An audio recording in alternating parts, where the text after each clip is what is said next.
আসসালামু আলাইকুম। আপনারা কেমন আছেন?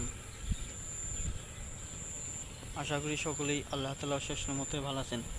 প্রিয় ভাই ও বন্ধুরা, আমাদের এই চ্যানেলের পক্ষ থেকে আপনাদেরকে আন্তরিক শুভেচ্ছা ও প্রীতি ভালোবাসা। তো আপনারা স্ক্রিনের মধ্যে যে মরিচ গুলো দেখতে পাচ্ছেন, এটি মূলত দেশি মরিচ। তো দেশি মরিচ বন্ধুরা তরকারিকে সুস্বাদু করে থাকে বেশি। তো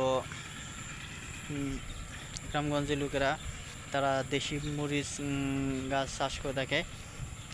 তো শহর অঞ্চলে মরিচ পাওয়া যাচ্ছে, তো সেগুলো থেকে গ্রামগঞ্জের মরিচে অনেক ঝাল বেশি।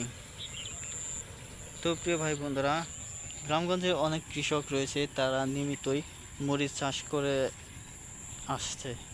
তো আমি আপনাদেরকে বলবো, যারা শহর অঞ্চলে মানুষ রয়েছে তারাও গ্রামগঞ্জের মানুষের সাথে মতো মরিচ চাষ করে নিতে। তবে বন্ধুরা, আপনারা বলতে পারেন যে আমাদের বাসা তো শহর অঞ্চলে, আমরা কিভাবে গ্রামগঞ্জের মানুষের মতো বা কৃষকের মতো করে মরিচ চাষ করব। তো আমি আপনাদের পরামর্শ দিচ্ছি, আপনাদের শহর অঞ্চলে যাদের বিল্ডিং রয়েছে, তো বিল্ডিংয়ের ছাদে বন্ধুরা অবশ্যই চার কোণে আপনারা টবের মাধ্যমে মরিচ গাছের চারা রোপণ করতে পারেন। ইনশাল্লাহ বন্ধুরা দেখতে পাবেন, যদি আপনারা কয়েকটি মরিচ গাছের চারা রোপণ করেন তাহলেও আপনারা অনেক দিন পর্যন্ত খেতে পারবেন।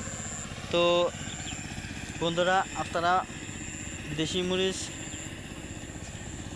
কিনে খাওয়ার থেকে নিজেরাও রোপণ করে খেতে পারেন।